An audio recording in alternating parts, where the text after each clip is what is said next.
Bonjour, c'est Laetitia de One Thing in a French Day à Paris. Aujourd'hui, lundi 14 avril 2025, cet épisode, le numéro 2497, s'intitule Bois-Colombes, musée du XXIe siècle. Dans cet épisode, je suis avec Lisa. Bonjour Lisa. Bonjour. Nous sommes en sortie toutes les deux en bas de chez nous parce que c'est, comme je vous l'ai indiqué dans l'épisode de vendredi, c'est l'allée qui est en bas de notre immeuble que Lisa a choisi pour son travail de français. Elle doit écrire une description de rue à la manière de Thomas Clair, comme je vous l'ai expliqué dans l'épisode de vendredi le 2496. Tout d'abord, nous commençons par un grand bravo à Émilie qui a complété hier son marathon de Paris, les 42 km en 3 heures et 27 minutes. 27, comme son âge, ce chiffre était prédestiné.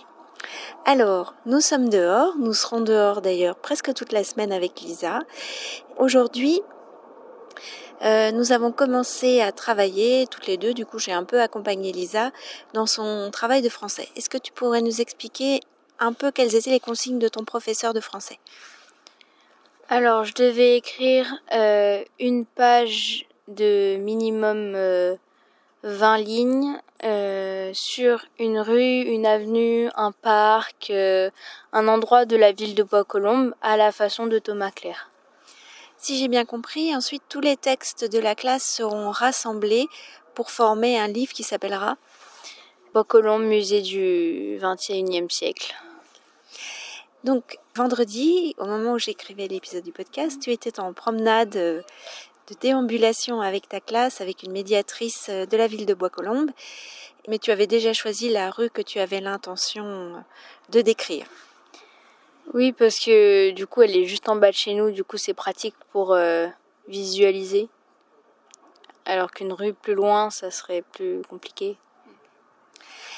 Comment tu as décidé d'organiser ton travail ? Puisque comme Thomas Clair, tu dois mettre des bornes.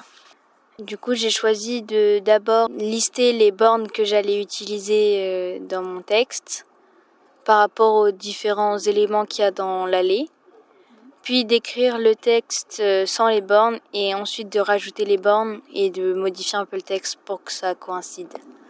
Est-ce que tu pourrais nous citer quelques bornes que tu as l'intention d'utiliser dans ton texte ? La borne bande-son pour décrire le bruit des enfants dans l'allée, par exemple, ou la borne anecdote, la borne le saviez-vous pour la partie historique de l'allée, la borne ambiance pour décrire les fumeurs de l'entreprise Sagem, la borne musique pour décrire les dalles qui forment un piano dans l'allée, etc. Ok. Quelle est la partie qui te plaît le plus dans ce travail de français ? Faire les bornes parce que le nom des bornes que Thomas Clair utilise sont assez drôles. Par exemple, AFS qui signifie à faire sauter.